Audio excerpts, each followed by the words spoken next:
Good morning, VEDA Day 8. This is Kitty. Today we're talking about our dream jobs, and you can probably guess mine already based on my first vlog post.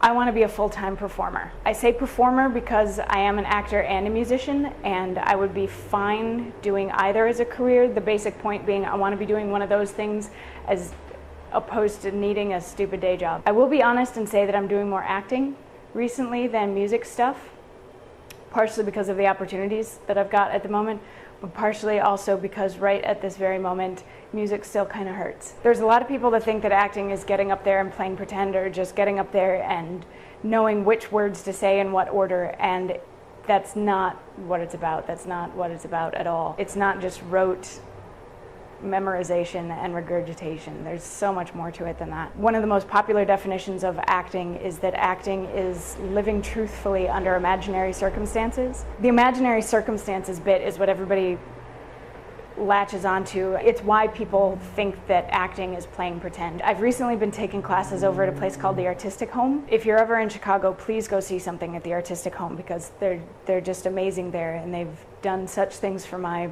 performance and my confidence in my performance that I can't even really describe for you. The Meisner-inspired technique that they teach over at the Artistic Home focuses so much on the living truthfully. It's frightening to let yourself go there, and you discover all sorts of things, and you realize that yes, I can go from being completely elated one second to a weepy bawling mess of misery the next second, and that's how human emotions can work. The more you're willing to be ugly or gross or just wrong, and the more you just throw yourself into it regardless of what people are going to think about it, the more you can do that on stage, the better it is, and the more people are going to respect you and love you for being able to do that. I love being able to do that.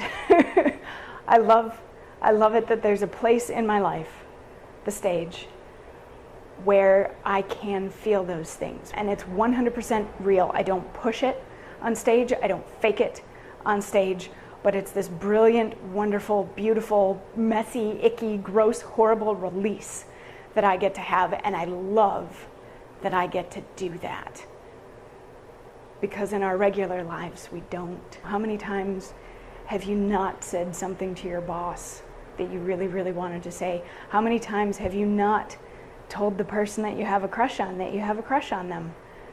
How many times have you played something down because you didn't want people to know that you were tearing up? So wonderful to be able to. There's been so many people in these vlogs that talk about honesty and sincerity and genuineness that's coming across in these vlogs, and it's beautiful that we do that. It's beautiful that we can do that. So as an actor, I get to do that. Acting is also about connection.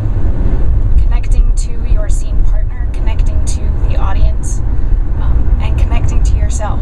I think as humans we're always sort of looking out for some way to connect with each other or with the world around us and all that sort of a thing, and here's the perfect opportunity to do it, and you're sort of forced to do it, and you're sort of forced to do it under these crazy circumstances. Being able to get through something like that with another person, with another actor, it bonds you to that person, even just for a little while. It's gorgeous and life-changing. The sad part about acting being that it always ends. There's always an end to the run of any show. I only have 5 shows left of Hamlet, and I'm going to miss it horribly because I love everyone in the cast. I love the director, I love the stage manager, I love the vice president of directing. The designers were great. It's just been an all-around wonderful, loving, supportive, incredible experience. And after Saturday, I don't have a reason really to see these people anymore. And it's just sad, because I love their faces too. I want to be an actor. I want to be able to live truthfully as much of the time as humanly possible. I love your faces, and I'll talk to you tomorrow. And if you ever want to study Shakespeare, the performance of Shakespeare in Chicago, Susan Hart and Jeffrey Carlson, because also just they'll blow your face off. They're amazing.